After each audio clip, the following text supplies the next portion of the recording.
ఈ దినపు వాగ్దానంగా దేవుని లేఖనాల్లో నుండి ఒక వాగ్దానం తీసుకుందాం.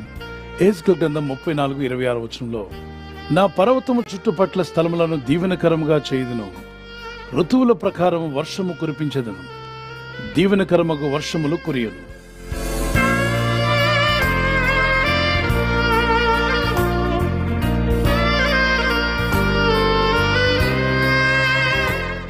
ఎహెజ్కేలు అనే ప్రవక్త ద్వారా దేవుడు తన యందు విశ్వాసం ఉంచిన, తన యందు నమ్మిక ఉంచిన తన జనంతో మాట్లాడినటువంటి ఈ వాగ్దానాన్ని నేడు మనం తీసుకుని ప్రార్థిద్దాం. దీవెనకరమగు వర్షములు కురియును. వర్షాలలో కూడా రకాలు ఉన్నాయా? అవును.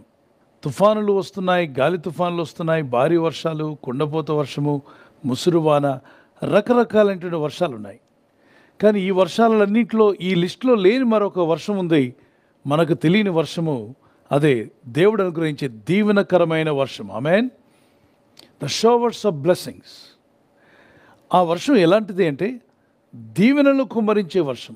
చూడండి, మన వర్షంలో నిలబడినప్పుడు తల నుండి అరికాల వరకు తడిసిపోతాం. మరి దేవుడిచ్చే దీవెనకరమైన వర్షాల్లో ఏం జరుగుతుంది? తల నుండి అరికాల వరకు దీవించబడతాం. అంటే పైనుండి కింద వరకు, ఇంటి వారు కావచ్చు, కుటుంబంలో కావచ్చు, వ్యాపారంలో కావచ్చు, పరిచర్యలో, సువార్త పనిలో, మిషనరీ పనుల్లో కూడా దేవుడు అనుగ్రహించే దీవెన వర్షం మన మీదకి వచ్చినప్పుడు ఆ దీవెనలు మనం చూడగలుగుతాం. యెహోవా ఆశీర్వాదము ఐశ్వర్యం ఇచ్చును అని సామెత 10:22 వచనంలో రాయబడింది. అది నరుల కష్టం చేత అధికము కాదు. చాలామంది అనుకుంటూ ఉంటారు, నేను కష్టపడి ఏదైనా చేస్తానండి. మంచిదే, చేయి. కానీ దైవ సహాయము, నీ కష్టము రెండూ కలవాలి. నీ కష్టము, దైవ సహాయం. చూడండి, దైవుని సహాయం లేకుండా మనం ఎంత కష్టపడినా కష్టపడుతూనే ఉంటాం, కానీ కష్టంలో ఫలితం ఉండదు. అందుకే మీ కష్టార్జితము దీవించబడలాగున ప్రార్థించండి.